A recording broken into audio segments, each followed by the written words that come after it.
I know he probably think about that. He won't even turn and face me. I bet you he texting her too.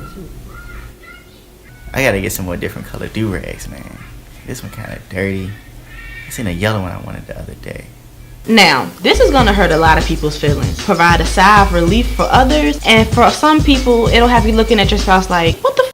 Men and women are wired completely different. One of the keys to making any partner relationship work is understanding that your brain stands alone. Nobody, not even your closest compadres, know exactly what you're thinking, why you're thinking it, and how it's making you feel. There's no such thing as mind readers. And on the other hand, what's common sense to you may not be common sense to someone else. I know that doesn't feel or make sense to you, but it's just the facts of life. More importantly, a lot of the things that go on in our minds as females isn't at all what goes on inside the minds of men. We base how we think a guy acts and what he's thinking and what he's doing when he's not verbalizing it off of how we would react in the same situation, but the fact of the matter is that is just not the case. So let's jump into a scenario.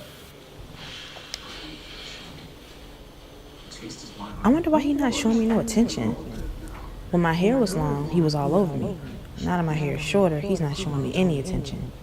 His ex had long hair. He probably talking to his ex. Yo, when her hair was long, I could pull it when I hit it from the back. It was lit. Yeah, that shit was lit.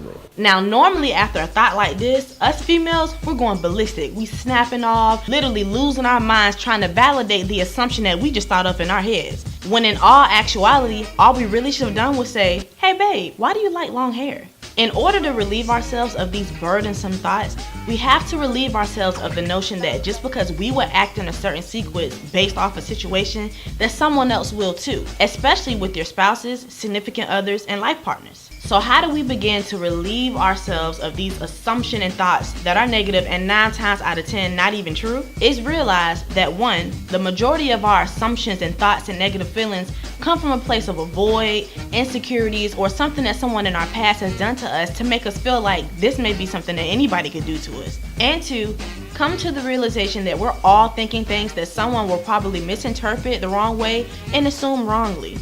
Nobody likes to feel misunderstood, so understand that your spouse, significant other, or life partner doesn't like it either. Communication is key. So the next time you think about spazzing off because 1 + 1 has to equal 2, remember that while that makes logical sense in our head, if 1 + 1 equals I don't really care in his head, then you've got to let that be just what it is.